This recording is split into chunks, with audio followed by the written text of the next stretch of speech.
Can you see me? Perfect. We're Yay. good. We're good. Yes. We're good. Okay, awesome. Sorry, I haven't used Zoom in like so long. I didn't even realize it wasn't on my computer anymore. I was like, oh my God, I have to like re-download it. My apologies for that. No, that's okay. That was my bad. I just got a new laptop recently, so I was like, oh my gosh, I am so unorganized. don't freak out. Don't freak out. It's okay. It's already on there. We're both good. We're able to hear each We're other. good. We're able to see each other. Just breathe in, breathe out. Breathe in, Not tech savvy. breathe out. Anyways, it is an absolute honor, pleasure, and privilege to finally speak with you at long freaking last. It has been two shows I have seen, the beauty that is Redrum, from the first time ever in Terminal 5, seeing the very first time with your manager, Pat Ward, to the second time seeing you tear it up on the Avant-Garde Near Stage and Dimensions Tour. And now finally you have an opportunity to tell you just thank you. Thank you. Thank Thank you. you. Thank you for every single piece of work that you have put out so far in your career. And it's already just, you're already blowing up throughout so many incredible labels, from Wakan to Esquan and to other places too. Like, hello, you're featured with Brunch Beats in Subsidia Dawn Volume 2. That's kind of a big deal. And let's not forget, I gotta give my love to Jeannie as well, the girl gang out there, for absolutely showing us not only what so many incredible female artists can do, but wrecking the halls every single year. Thank you so much, Jeannie, for all the work that you do as well. All the work that you do, Redrum, we absolutely are honored, blessed to have you in the EDM scene. We truly appreciate you. I don't know if I can exemplify that any more or say that any more times, but just thank Blush. you. Thank you so much. Thank you. It feels good to have it like appreciated. It's the least I can do. It's the least I can do for people out there whose music means so much to me, who has moved me in ways that I could hardly describe. I can never forget when I first heard the Pisces Moon EP, debut EP on the Esquan in the Esquan label. Absolutely freaking amazing. Such a beautiful journey. And I already know that your father is smiling up in heaven, hearing that work and hearing how beautiful that that EP is. So he's happy, he's proud, I'm proud. And then we thank go you. thank you so much. I just had to make sure I say the accolades and really give my respect to every single piece of work out there, because it's the least I can do. I'm not a person who just wants to type comments in there saying that this song is amazing, song is fire. I'm a person who wants to really show that this is music that's moving me. This is music that's making me feel a way that I have not felt in a long time. It makes me feel joy. It makes me think. It makes me feel. And the least I can do is just tell you directly, thank you so much, but also exemplify that through my actions. I do every time with my tweets on Twitter. I do it every time when I like upload anything. So it's the least I can do. I know it's a small part of something so much bigger, and you are that part that is so much bigger than I can possibly ever be. But that's why Oh I no, think we're all like, we have to all like take into account, even like especially us as artists, like we all still are a very small piece, you know, in the musical puzzle, because especially like something like the type of music I make, it's so niche, you know. There's like it's such a like small subgenre, so like I think it's important to take a step back and like always be, you know, like humble about it, you know. Like it's like I'm a small piece in the musical puzzle, and I still have like, I've only been producing for 5 years, so I still have like so much to learn. Like I feel like such a baby still, even. 5 years, you said.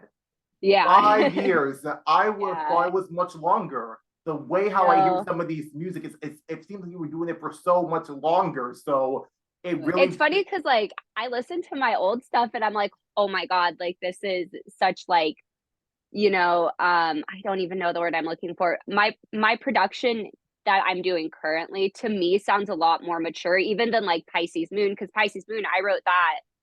I started a lot of those pieces like 3 4 years ago, so I still was so young. And like I think like I've been going back and listening to a lot of that old stuff like too, because a lot of people are constantly like, the Pisces Moon EP was like my favorite. It really moved me. And to me, all the songs, like, I'm like, damn, I could have done so much of a better job on them. But I'm like, everything now to me sounds a lot more mature. And my old stuff, I'm like, I like listen back on it and be like, you should have done that. That, you know what I mean? But it's just like growth. Understood. But yeah, it's only 5 years. So I'm like, Right. I think a lot of people don't understand that I'm like just finding my footing with, and it's still experimenting with sounds. Like you're going to hear a lot of different stuff from me this year that you haven't heard from me before because I'm Mhm. like still in that experimental phase. Like I haven't really found, I feel like my sound yet.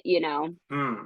So So if speaking of that, I was gonna ask something else, but I'll speak on the whole sound thing. Let's yeah, say this. yeah. Let's say this though, since you believe you're still evolving every single time, every single year, ever since 5 years ago, and each and every like piece of work that came out every single year was like a stepping stone into something so much bigger, so much grander. If you could describe the sound you're trying to go for in like let's say 3 words, what would you describe it? Man, that's actually a hard question because it's so dependent on my mood. You know what I mean? Because I'm a very emotional person and I kind of draw from my emotions in my writing process.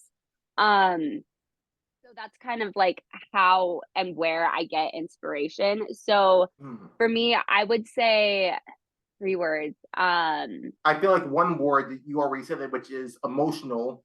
That could Yeah. be one I because emotional, moving, another one. mhm, I want when you listen to I want it to be relatable and like I want you to be able to have this like a relatable feeling to it. And I think one way to do that is by putting vocals on music, which I haven't really done in the past, but that is something that is one of my goals this year because I write a lot of lyrics and I am like vocally trained and stuff. So I feel like like that we is a part of might, my background. So and I really do appreciate that. But I feel like we might have to figure out something, a title maybe for your very first LP if it ever comes out. You mentioned the 3 words: emotional, moving, relatable. I feel like perfect title for it, just EMR. And just like, because again, it's if you're trying to evolve and trying to find your sound, I feel those if that's the 3 words you can describe it currently, or maybe it could evolve in the future. We don't know yet, but I feel like those are three. I feel like we should really emphasize those 3 words to really let people know this is Redrum, this is who you are, and this would try to make people understand and feel when it comes to your journey, when it comes to your music. I want people to be able to like relatable is the biggest one because like when as an artist, I'm not trying to hop on trends with like sounds that are trending right now. Like I that's one thing that I think is really hard because it's fun to kind of be like, oh, I'm gonna make DMB, I'm gonna do this, like I'm gonna hop on these like sounds that are trending. But when I think of like people to like stream my music like a lot, and so I want longevity. I want my songs to be timeless. So I try really hard to like draw from the emotion that I'm going for and just kind of like let the music take over and keep it really simple, but try to like convey as much emotion through that instead of like hopping on a trend. Or like I want there to be longevity in my music. I want people to be able to listen to it and be like, damn, I really feel the song in my soul. Like I know exactly what she was going through. So yeah, I don't know. Sorry, I'm kind of rambling. No, no, it's okay. It's okay. It's okay because it is about you. It's about your journey, and I'm glad you mentioned that because if that's like one of like the main goals in your future, which is to have the longevity of your music, then that's amazing to hear. But I feel like there's so people can say there are so many other ways to like exemplify and maybe grow in that longevity. You can say, I'm trying to feature my music in other labels. I'm trying maybe hopefully put my music in other places of media. So Right, absolutely. That's hey, keep it. Sorry, that's I have okay, dogs. dogs. I get it. I get it. I get it. Like you We're were dog saying, sitting this one, but wow. yeah, um, So like so I mentioned the media part because people talk about this a lot, and I hear and I keep reading this a lot of times in certain EDM blogs. Is that the name Redrum is from obviously The Shining, Stephen King, your favorite piece of work. Your mother I loved actually watching it was. I actually was at the at the Stanley Stanley Hotel Hotel. I saw it yesterday. because Yesterday, I saw some of the Yeah, footage so I there. got like a lot of new inspiration from it. But movies like especially horror, I'm super, super inspired by horror. I'm sure like it sounds like you've definitely done your research on me. Yes. So you know, So I was wondering. So that's what I was I gonna ask. appreciate that. That's what I was Yeah. gonna ask. Maybe in the future, can you imagine hearing some of your songs made already being featured in other like media of horror, whether it's TV shows, whether it's So movies? I mean, here's the thing though. that's the goal. That is the I goal, I don't know if like it's long possible. term. I don't know if it's possible, but if Stephen King decides to like make a new movie or like make a new story and they turn that into like a movie, I can only imagine hearing some of your music being played in the background. Could you imagine Score the idiosyncrasy whole being thing. played I in the want to score background? the whole Could you? thing. That would be Let the me best. score the entire That thing. would be Like the best thing ever to imagine. I would absolutely love that. I'll make sure. longevity wise, that's definitely a goal of mine. I mean, not just for Stephen King. Stephen King is the mecca of my goals. Like I would Mhm. like he's one of my favorite authors. I love all of his work. I love his mind. Like I would love to work with him and use sound, like bring his movie to life with, my But that would be just be like that's like insane. Like that's the main goal too. But there was also another person who you can kind of say in the modern age is kind of coming for his crown, who I think would also appreciate your music as well. I'm talking about Mr. Jordan Peele. yeah, I didn't even think of him. I was going with Ari Aster because he's another one of my Ari favorites, like Aster too. Hereditary. It Right. like I'm a huge. I actually wrote all of the Chaos Theory EP with Midsummer Muted. Yep, Midsommar. So that's one of my favorite pieces. But Jordan Peele, I'm really glad you brought him up too because I'm such an like a huge fan of his work. I love Jordan Peele. I really love Get Out. And No. I think No or Nope, It's the new no. one. It's just no. Nope. Okay, yeah. It's That three one. movies so far. It's Get Out, Us, and No.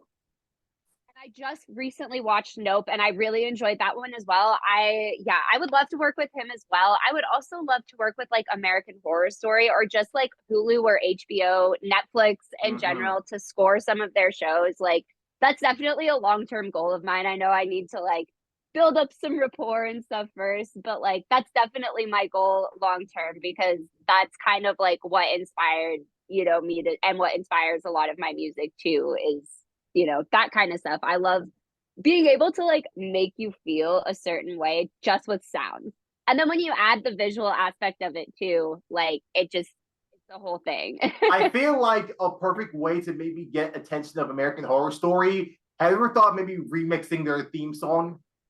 I have. I've taken a couple stabs at it, honestly.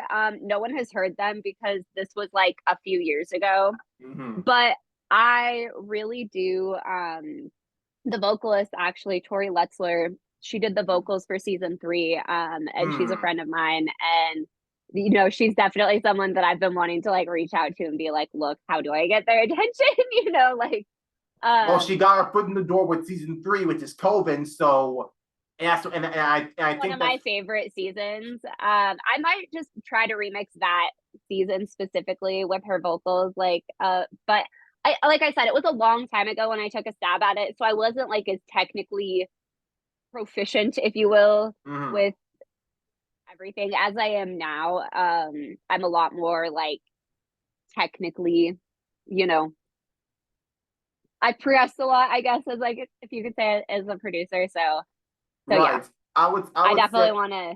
Yeah, so you can count this me competition suggesting places where you can begin. I feel like you mentioned season 3. I feel like I would love to see like maybe you making some edits like with your music being replaced with some iconic scenes from let's say maybe season 6. I believe that's Hotel. Since you mentioned the Stanley season Hotel, 6 is insane. I'm Yeah, thinking maybe I'm just trying to find the like certain types of seasons that could actually work with your music. I keep thinking of season 1, 3, and 6.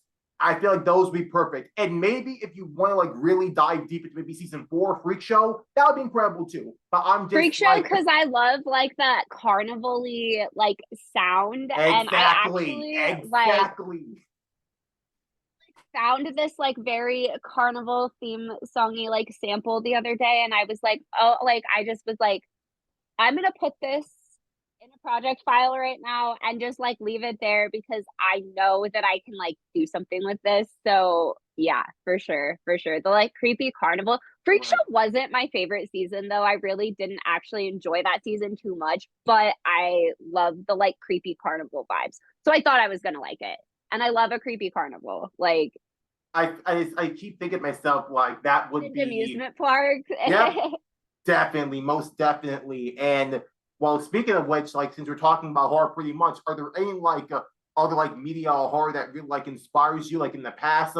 Like it's I mean, we're talking like modern stuff, like you mentioned Stephen King, you mentioned Jordan Peele, you mentioned American Horror Story, but can like other things like maybe have inspired you a bit as well? Like who knows? Really big fan. Maybe I don't know if this would be well, like there's a lot of the old, like the first Scream movie is like one of my favorites of all time. Also, Rob Zombie, like House of mm, Thousand Corpses. I know that's a little bit older. Another one, and I don't know if this like falls into horror, but like the creepy weirdness of it. The original like Addams Family shows. Like yeah, I love the new Wednesday. I think Tim Burton did like a freaking phenomenal job on it. It's incredible, like amazing. But I I also was like I love the old stuff too. Like I wow. I'm love Adam's surprised. Family. I'm surprised you didn't mention one particular media that I thought you were gonna say that I feel like your music would work very well in, which is Buffy the Vampire Slayer. Because let's just say that when I first met you, I first saw like you and I heard your music. I think like you really give me Buffy the Vampire Slayer vibes. Thank you. I honestly, I didn't even like, I love Buffy. Don't get me wrong. I just didn't even think of that as like a horror thing. I thought it was kind of like, I'm like listening to a podcast right now that's like rewatching all of the episodes of Buffy. Like, I Yeah, love Buffy the Vampire Slayer. So that's a huge, like, thank you. you're very Uh, welcome. You're very but welcome. to me, it was more of like a, like, it didn't really scare me. So when I think horror, I think of stuff that like makes me like, you know what I mean? Like I'm sitting there like Understood. thinking about it for like Midsummer. I thought about that movie for weeks after I watched Mhm. it for the first time. You know what I mean? And same with The Shining. And I've rewatched The Shining so many times and I still will like notice these weird little details that I've never noticed before. And I've seen that movie like several times. There is a rumor that The Shining was filmed at the Stanley Hotel and it was not. And I like immediately walked in and I was like this isn't the right carpet, this isn't the right this isn't the right that, like absolutely not. This is not where it was Not even filmed. It's room 217 existed. no, it does exist. You can rent it out. That's only where Stephen King stayed and when he wrote The Shining and like got the idea for The Shining. That Mhm. was the room he stayed in. So I literally looked it up yesterday to see how much it was to stay in that room. And I think I'm gonna do it. But I'm torn because apparently there's a lot more paranormal activity on the fourth floor, and he stayed in Mhm. obviously the second floor.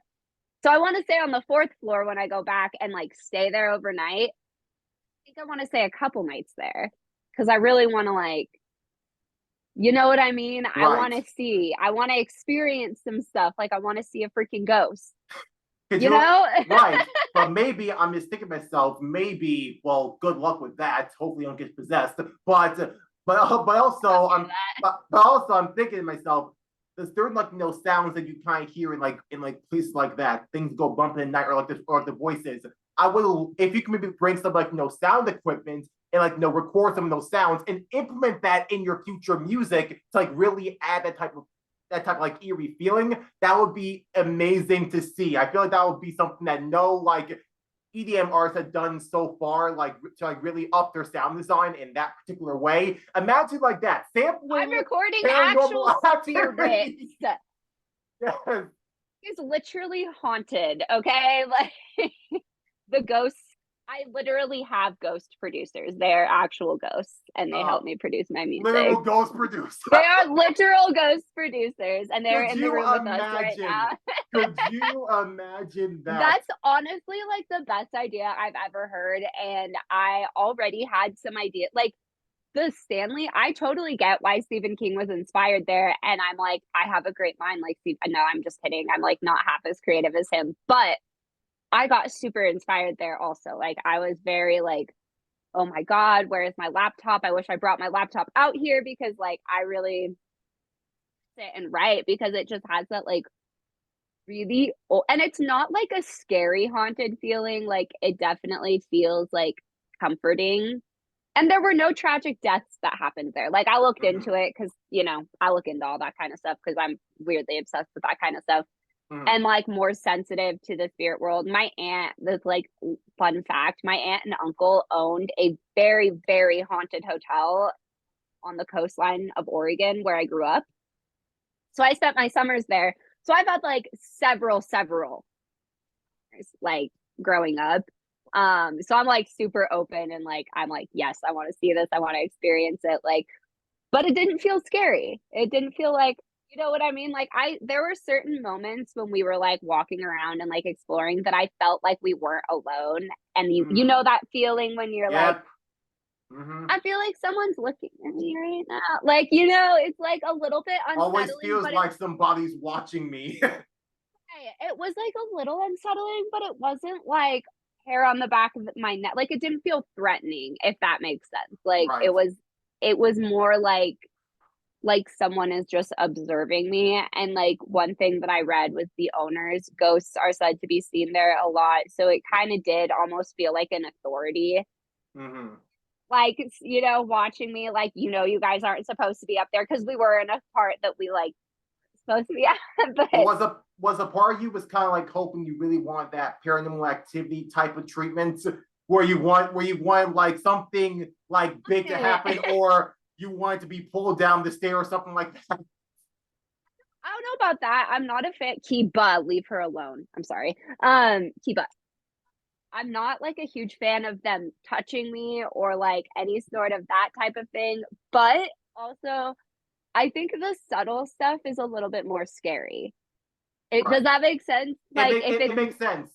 It's the little like, things that like really like build up the tension. It's not about the jump scare hey, really. It's about how you build it up.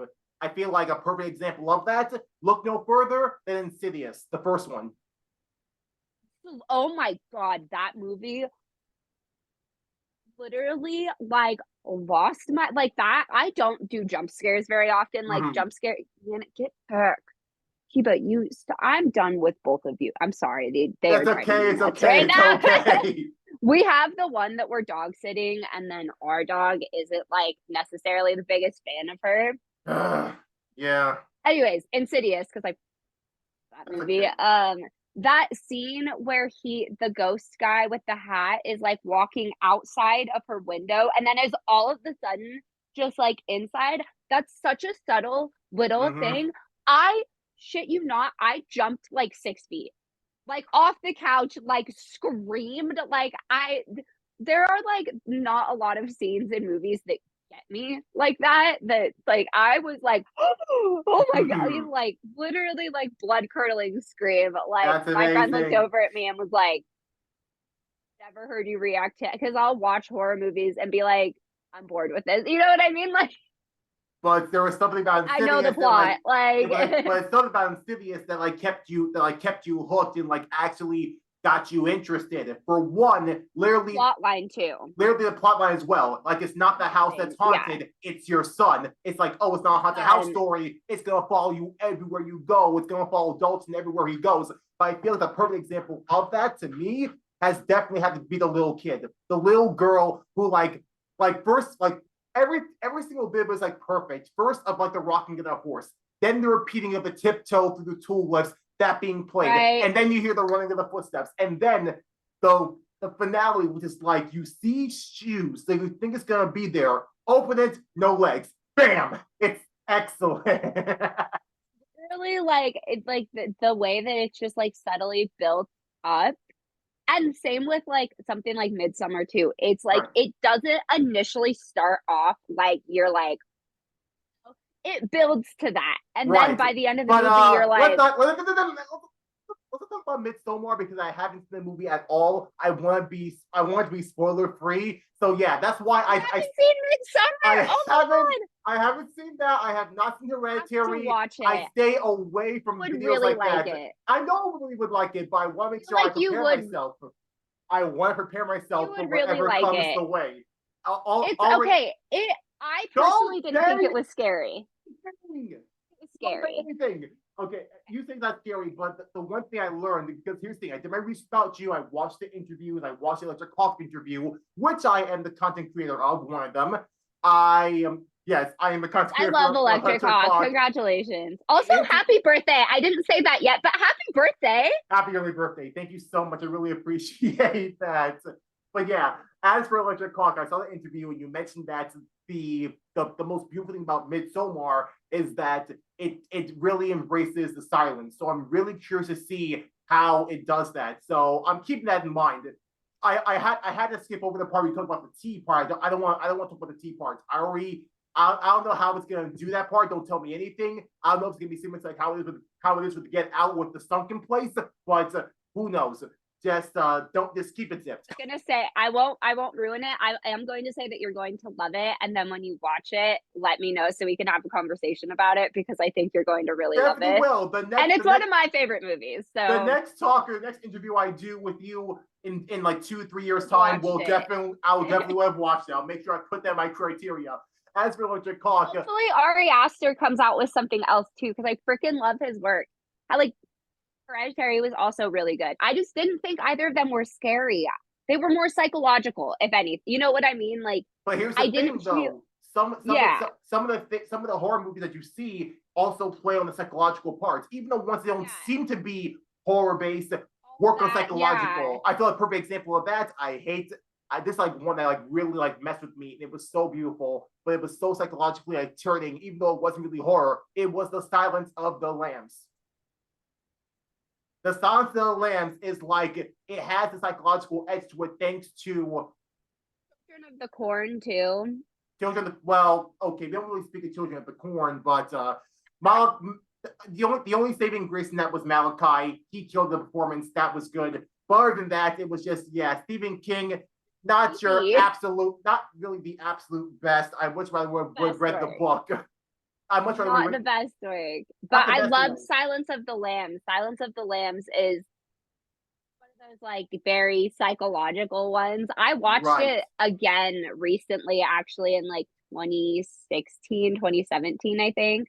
Or Nice. no, later than that. It was like 2019. I'm sorry. I don't know why I said 2017. 20 but the last like 5 years have been just like this like Whirlwind. yeah, I'm like, what year was that? 2019. It was pre-COVID. Pre-COVID. Okay, pre-COVID. But my friends and I all watched it, and we were just like sitting in my friend's living room. There was like six of us watching it, and all of us by the end of the movie, like we had all started kind of back here like this, and all of us were just Edge of the seat. like end of the movie, just like all leaning in, like what's happening? Yeah, But but I love that kind of stuff because I love the serial killer. Like I love true crime too. Like I'm really, really fascinated by it. I'm kind of a nerd with that kind of stuff. So could I not tell? Could I not tell? I mean, seriously, I feel like again, like I said before, the second I saw you, is like this person who I think really enjoys the paranormal, who really enjoys something horror. Like literally, I said, like gave me Buffy the Vampire Slayer vibes, but she also gave me like the host.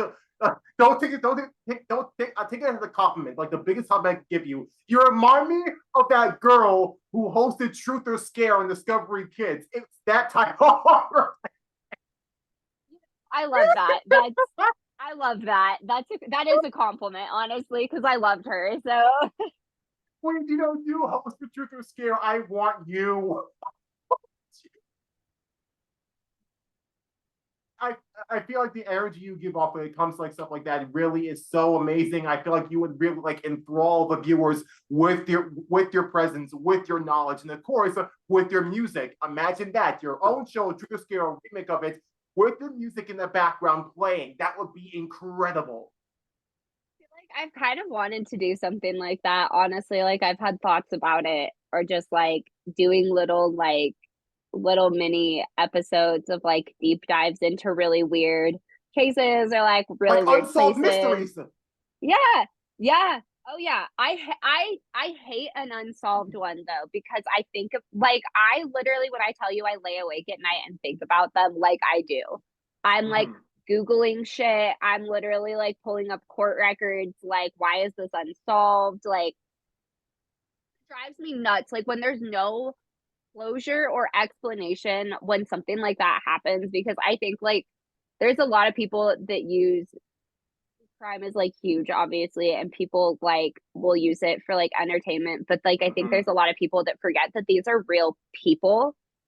These are real families that got really, really tragically affected by these things, you know? Mhm. And like a lot of like people lose that in like the entertainment quality of it, but it's, you know, it's like these are people's actual lives that were like very tragically cut short. So when there's like no closure or explanation to that, like it really genuinely me, and I like think about it constantly. Like I have like a list of cases that I could like start going off the top of my head that just like really bother me because Mhm. there was no closure to them, and their like families and loved ones are sitting there, and this thing tragically happened, and there's just like they have no, there's no like why to it, you know.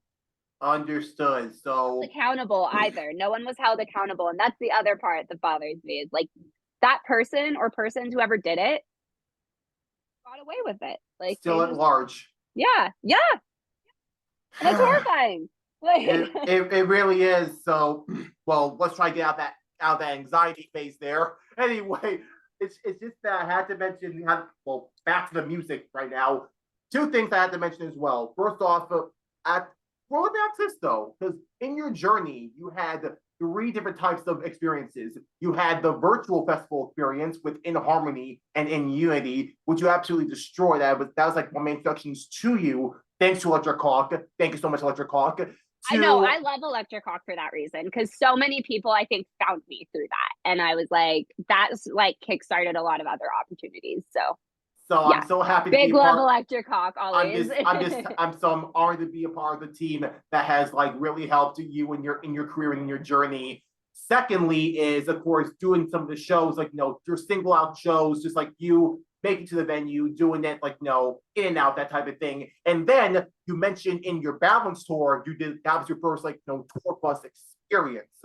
So I'm curious to know like what are like the pros and cons regarding like being on the bus or like doing a show that's like just like one on one off or doing something virtually because I know each one is different.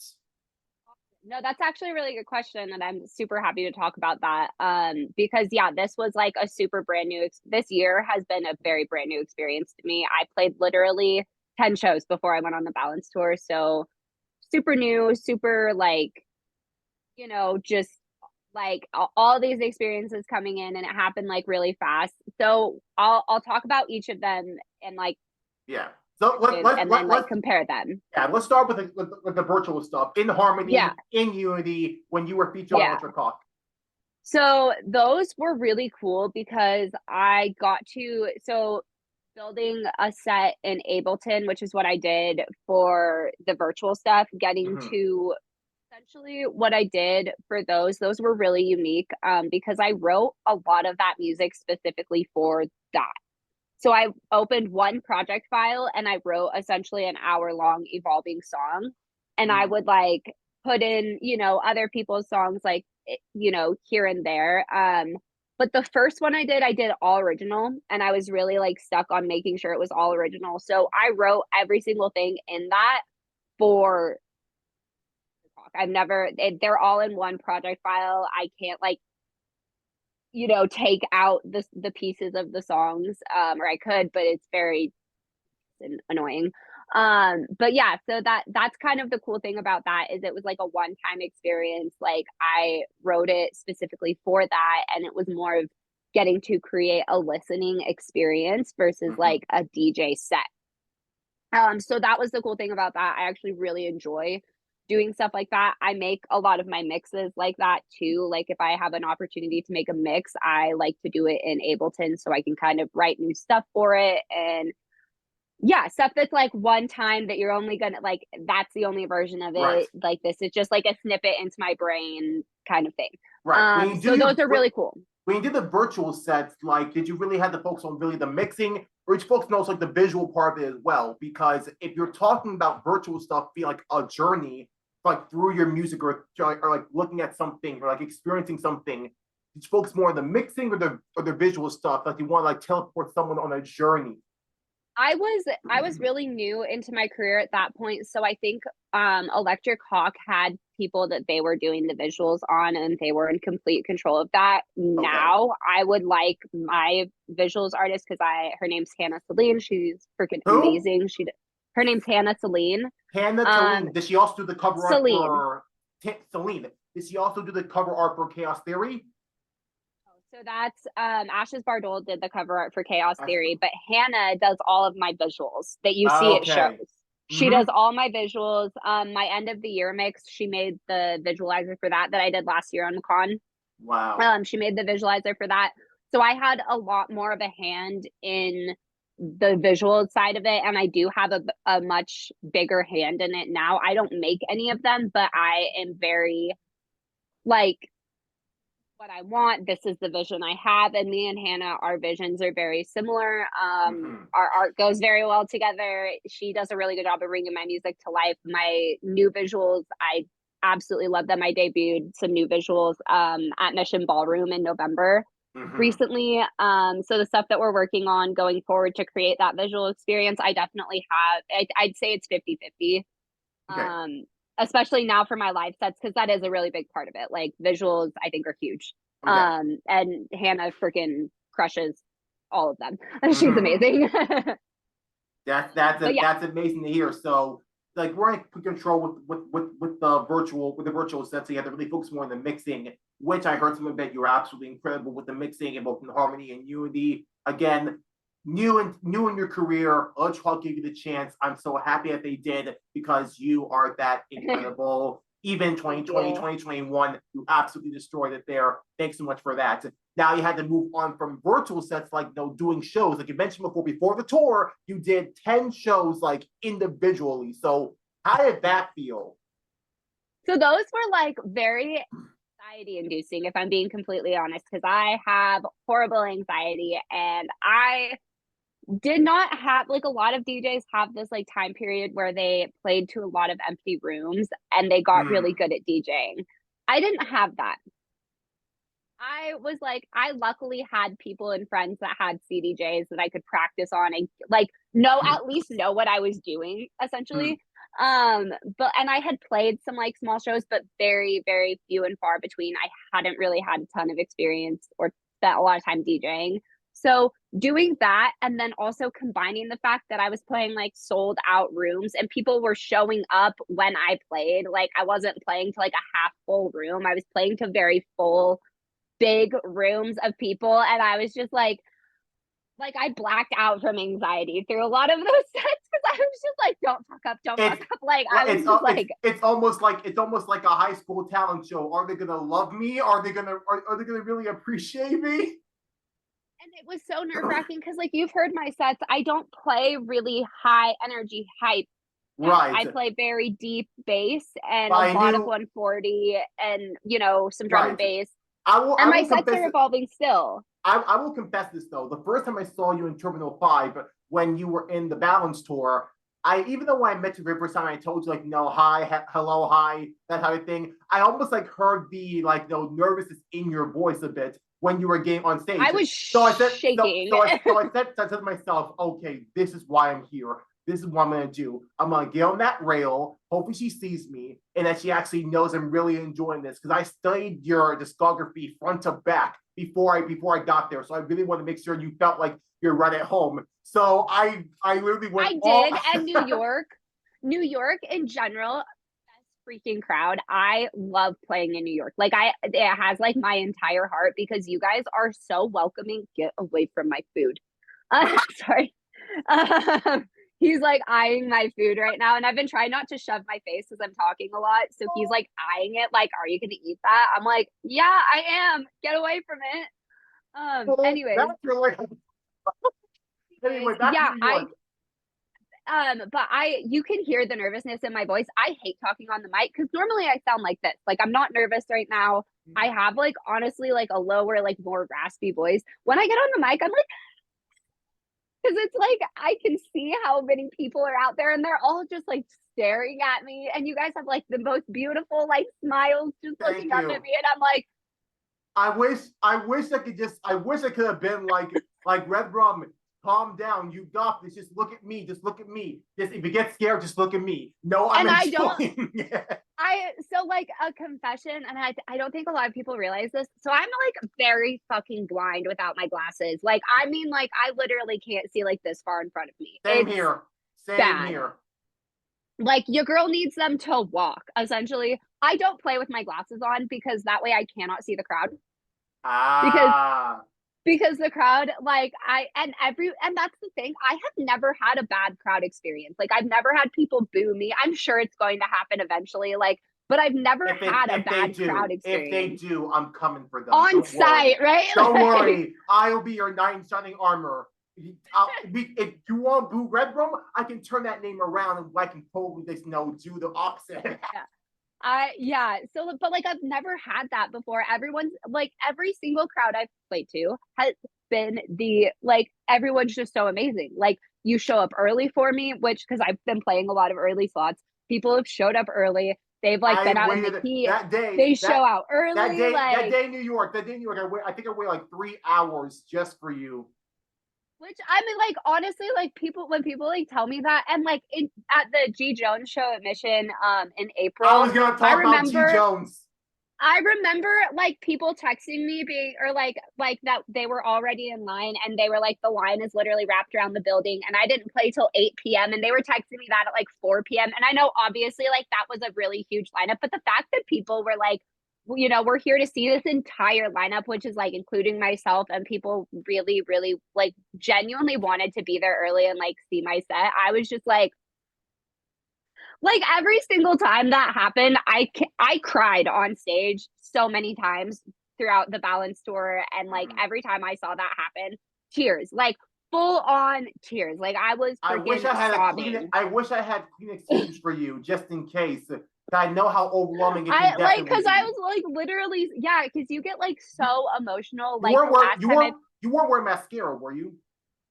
I wear fake lashes, so I don't really wear mascara. Like I'm wearing mascara right now. Okay, good. And you almost made me cry at the beginning because you were being so nice, and that's how my heart handles it. I just like cry. And I like had the tears welling up, and I was like, "You don't have your fake lashes on. You have actual mascara on. Like, don't start crying." So like, I do wear fake lashes. If you do have me cry for my compliments, believe me, I will always say you are still beautiful just the way you are. Look at that beautiful face. Look at the cheekbones. Look at the lips. Look at the glasses. Look at the real eyelashes. Look at the hair. You are absolutely shining and beautiful no matter what. So believe me. Thank you.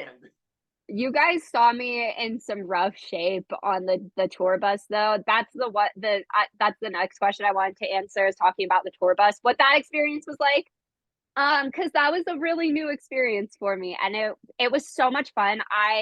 If I had to pick one-off shows or a tour bus, I would choose a tour bus every single time because it was so much fun. You are waking up in a new city every single day. You're with really cool, talented people. You guys are like literally waking up and like getting to play music for people in like a brand new city that you've never been in. And you're getting to go to cool places too. You can actually sleep.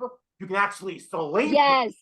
Like you can't really sleep on an airplane unless you're first class.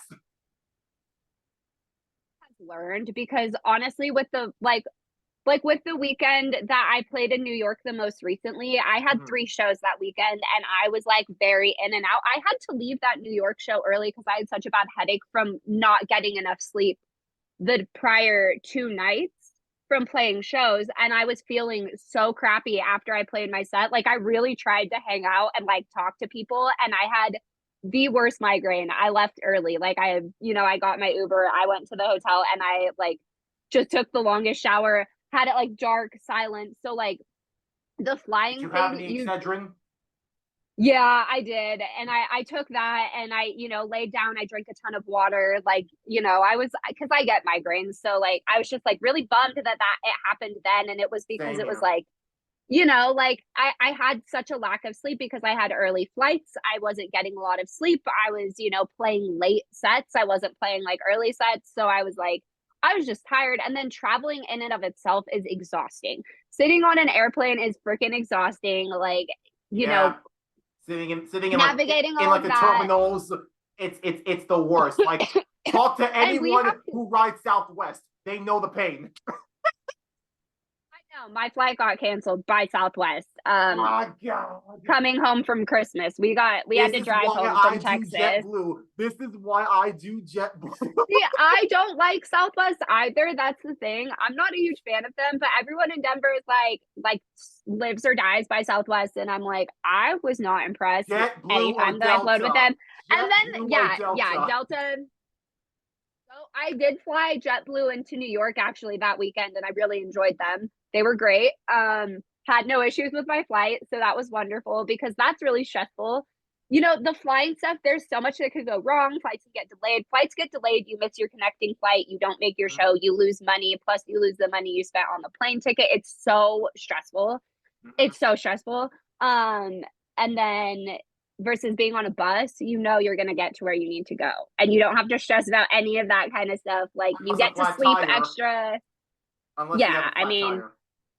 I mean, our generator broke, so we didn't have AC while we were in Florida for some of the days, and it was Ah, hot. It was like 80 degrees and like that was humid. Like, oh bless you. That was 4 dates. I remember that. I remember that section like it was yesterday. The balance store dates. That was 4 dates in Florida. No AC. they did get it fixed before we left, but like it Okay, was rough. it was It rough. was rough. It was rough there for a second. It was a rough go. I am so sorry you had to go through that. But hey, at least the energy in Florida was worth it, was it? In the balance store? Oh yeah, Florida's great. Okay. Florida is one of my favorite places to play. I love Florida. They have At least like, that makes it all feel better. yeah, But those were now, some really fun stops too. right. Like I remember them, they were very fun. Jacksonville was amazing. Like that was so cool. We played outside. Now So the yeah. but now the big guns though. It's not just shows that you did. It's not just tour dates that you did as well. You had your hand in a few festivals, am I right? Electric Zoo, Yes. Wakan Yes. Festival. How were those? Because I know that's Those another. were amazing. I feel like if we're talking festivals, that's like another beast entirely. Oh, festivals and festivals are their own thing. Festivals are really fun because a lot of times you're playing with a ton of your friends.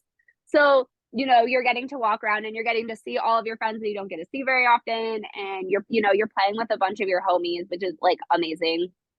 I love that. I love playing festivals. I, I struggle with like heat stroke and stuff like that. So my only qualm with festivals, and this is just me having to work my butt off to be able to get later sets, is that I'm still playing early in the day, which tends to be really hot. And then my physical health is like horrible. So I had to make some adjustments because last year, both festivals I played, I got heat stroke at. Mhm. And it was miserable. It was embarrassing. Like, I had to go to the med tent, like get carted to the med tent because I couldn't walk. So I've made some like changes. I don't drink anymore at any show that I play at now. I'm like, I'll have like maybe one drink, like if Drink that. responsibly. Drink responsibly. Right, exactly. But before I was drinking pretty heavily at shows, and that's one thing like I feel like a lot of young artists kind of struggle with going into it because it's very much like everyone's having fun, everyone's drinking, it's like a party Right. atmosphere. I would get I super nervous too and just like be like double fisting basically right. because I'm so nervous.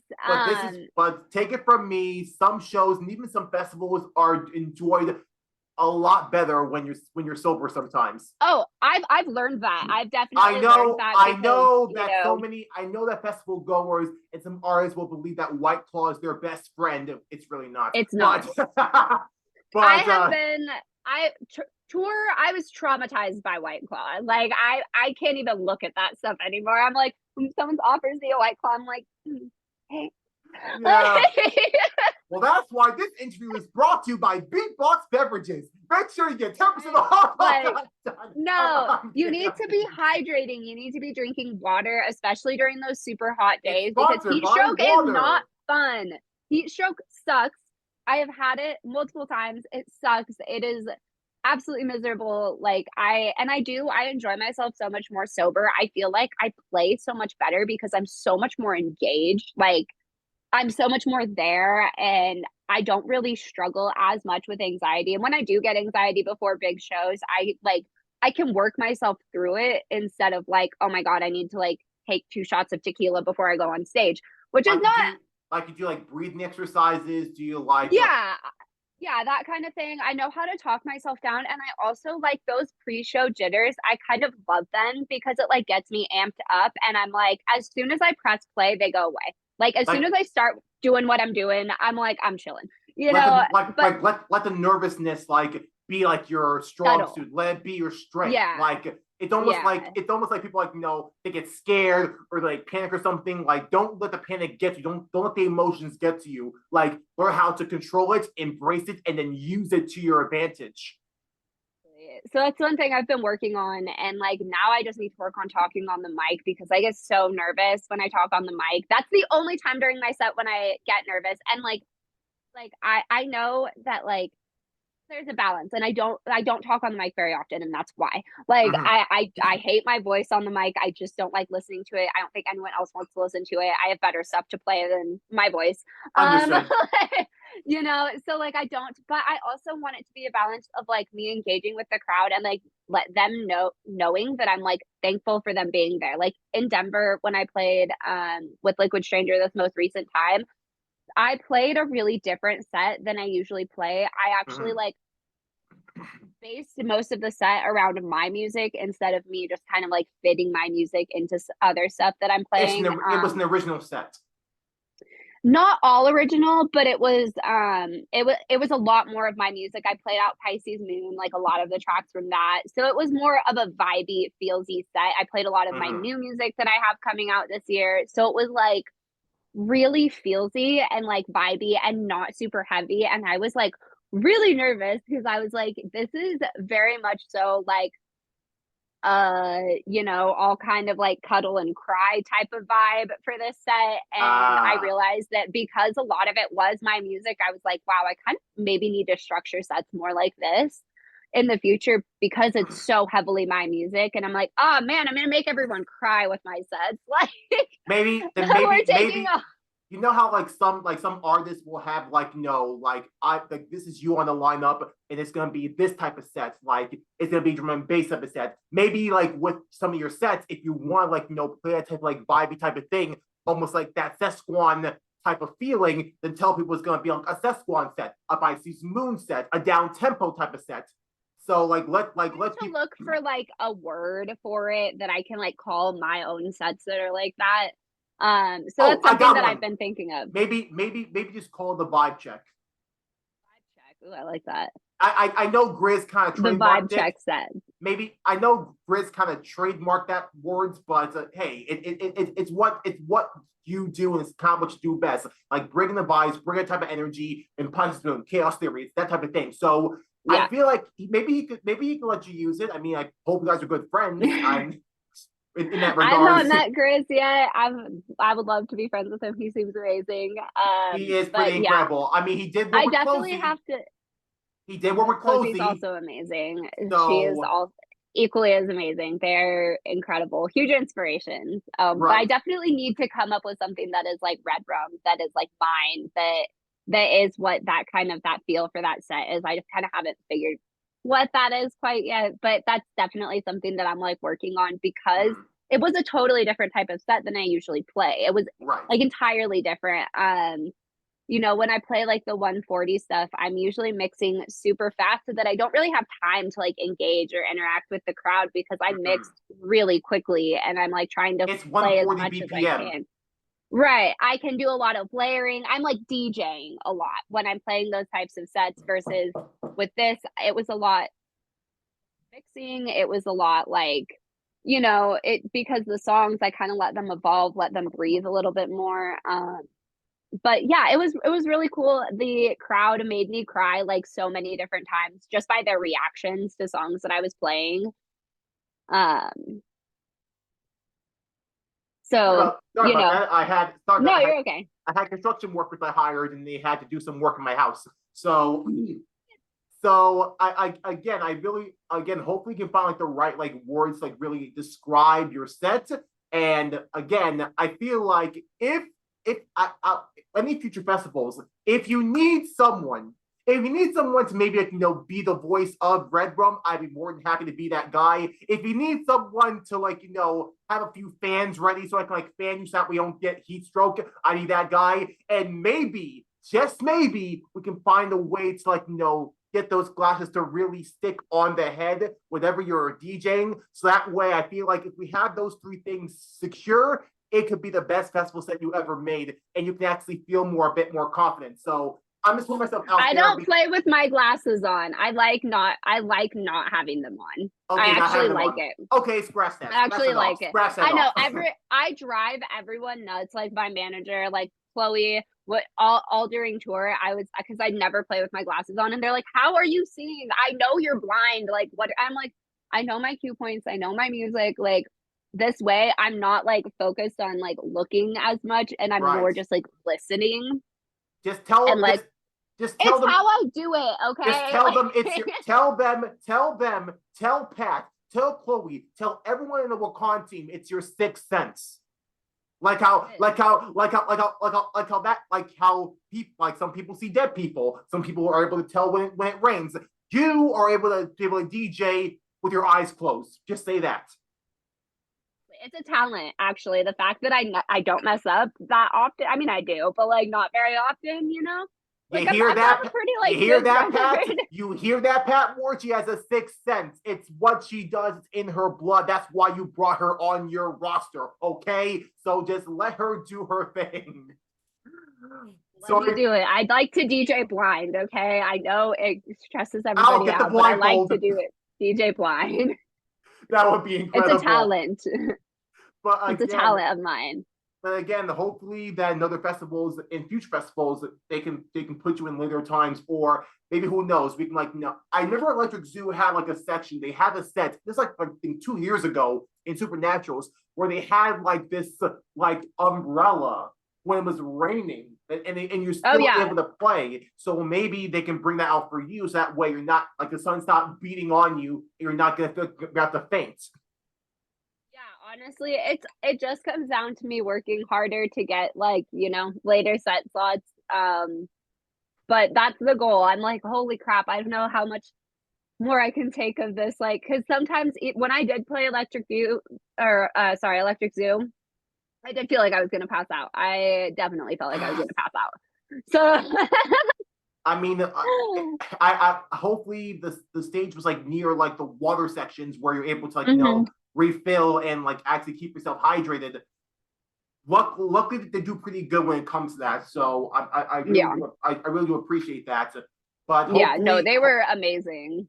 okay. So I make sure that you were Yeah. taken care of. So Oh yeah. Yeah. It hopefully was you'll be just hot. right. So hopefully you'll be on the list again next year, and it'll be much better, and you can possibly get more like festival slots in other places too. Let's just hope that Florida. I know that Sunset Music Festival, they are pretty big too. If you ever get put on that, make sure they bring out the AC, bring out the igloo, Yeah. bring out everything, because if she don't I have got any of heat these stroke in things, Florida. I just want I to make got sure. heat stroke there. I remember. So let's make sure that you are well protected when that moment comes. Tell that to Pat Moore too. I will not play in Florida unless when I'm on that stage, I have two ACs right by my side. I have fan people behind me, making sure I do not I faint. have a water sprinkler like misting me constantly. Yeah, Yes. it's just kind of like it's something you gotta go through. You have to play those early slots. But yeah, I'm like I just need to work harder so I can get those like later slots and like work up to those. But Well, some of yeah, those crowd sizes, I'm like, I don't know. right. But like definitely work harder, but at the same time stay cool. like let's try and find that balance of like, yeah, work hard, like work on your craft, but at the same time be like Mr. Freeze and stay cool. I don't want to die. I don't want to get heat stroke and like ride my insides out or something. I don't know. This kind of like brings me to the next question. If we're talking about the future here, what could be next for Redrum? I mean, you already know that you are part of the very first S1 debut compilation, and Yes. again, I kind of been. I already had to listen to your track already. I'm not going to spoil it, but that's why I kept on saying breathe in, breathe out, breathe in, breathe out, Right. because just that I'm just gonna make sure people remember that. So when you listen to the song, make sure you remember those words because it's very important. Breathing is important. Yes, Make sure it you is. take a few deep breaths. This song will remind you of that. But what's next for Redrum besides just a compilation? So I actually have an EP coming out with Wakan. Really? Are you sure? Yes, it is scheduled. We have it on the books. The artwork is done for it. So that is coming soon in the next couple of months. So I'm really, really excited about that. I spent 9 months writing this EP. It's 5 tracks. It's Wow. definitely a lot different than anything I've written before.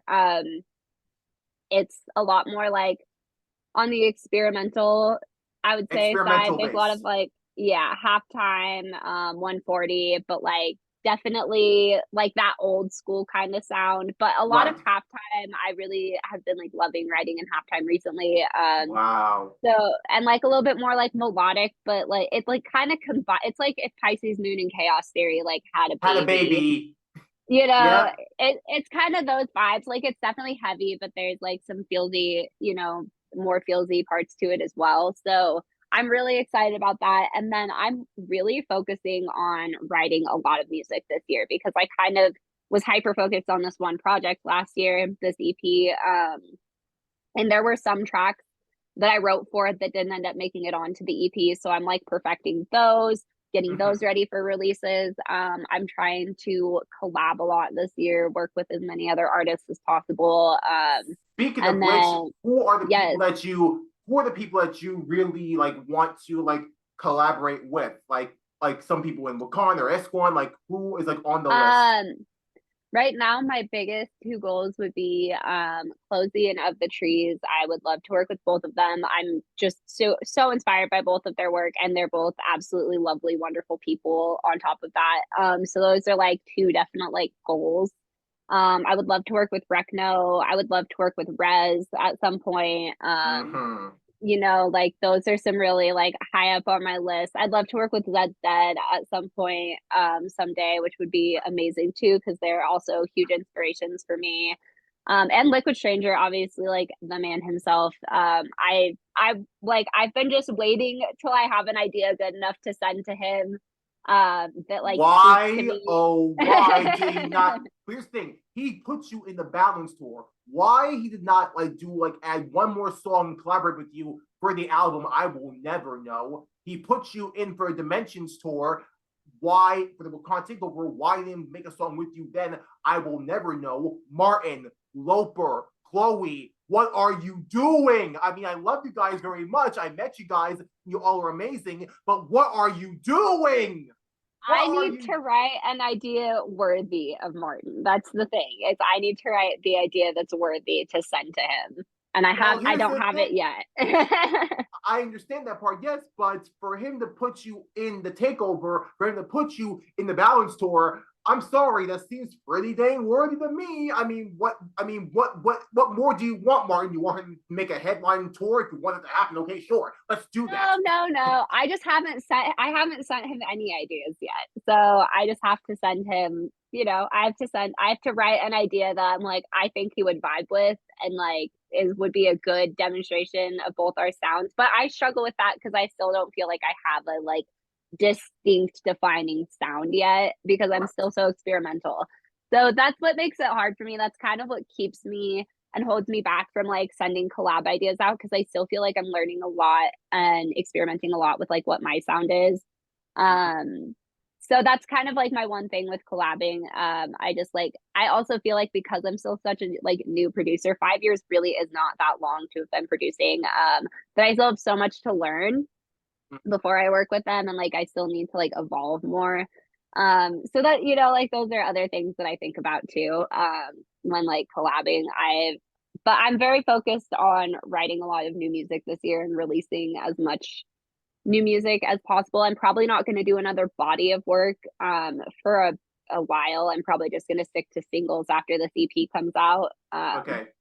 But yeah, I'm definitely trying to like showcase a little bit more of like an evolution in my sound, and I've been writing a lot of like my boyfriend has been calling it like lo-fi dubstep, which I love. That no.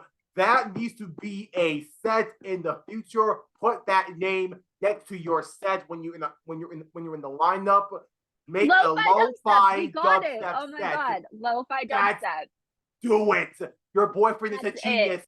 Do it. Aside from you, you're a genius too, but he's kind of a side genius. Do it.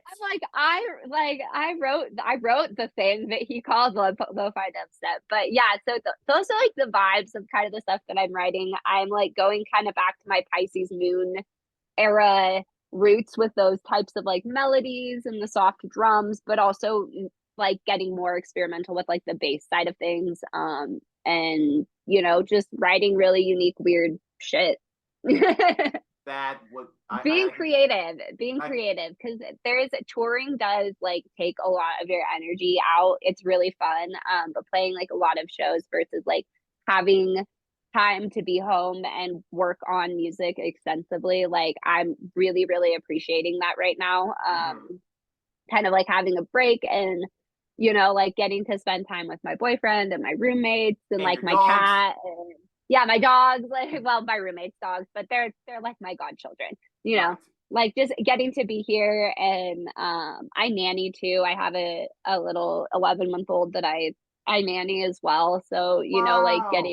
getting to like just touring can be like it's very fun and like very fast paced, but like having some sense of like stability and not traveling constantly the next couple months is I'm looking forward to it. Well, I enjoy am that. actually I am actually going to Paris in February. But that's like a personal vacation. My boyfriend Right. and I are going. So, but I'm Well, excited because I that's like going to be inspiring for more new music and stuff. I love like traveling and actually getting to like explore the places that I'm traveling. So, I'm right. excited. Enjoy that time, enjoy that break, enjoy the dogs, enjoy Paris, enjoy the city of love. It will be absolutely amazing. And I think there are some pretty good haunted places in Paris too. So check those out too. I mean, the Check out alleyways the are catacombs. I mean, yeah, the catacombs. I hear the alleyways are pretty hot this time of night. No, I mean, I'm not saying in a threatening way. Just yeah, just have a great time in Paris with your boyfriend and everyone Thank you. else. It's really Thank going to be you. an amazing time, and I feel like 2023. Despite after this EP and a few of the signals, it's still going to be the year of Redrum. Like you hardly would see what's going to come up Absolutely. next. I'm surprised you had mentioned a few artists that was in your Girl Gang radio sets. I mean, Mr. Carmack, She, I mean, Oh, Anu, absolutely. Those Ivy are those Lab, are Tape goals as B, well. some of these Like people. they're amazing, and I would like love to work with any of them. Like Yeah, I was yeah, gonna say like that. definitely. That came. I mean, that came out in 2022. I really enjoyed that mix. So it's like, Thank you. why not I make have to put something? another mix together. I hope, I pray, Jeannie, let's give her another radio section, please, because that would be incredible.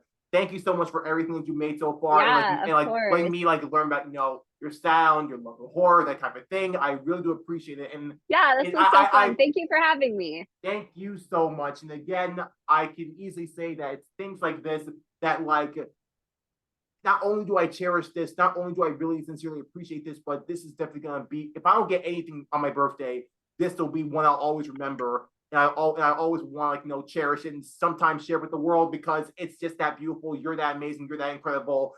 Everything you're doing is so incredible. The world needs to know the beauty that is Redrum, the journey that is Redrum. So Thank you believe so me when I much. tell you, thank you so much. We truly appreciate you so much. I'm honored and blessed to have seen you live twice so far. I'm hoping for the day when Hoping you more soon.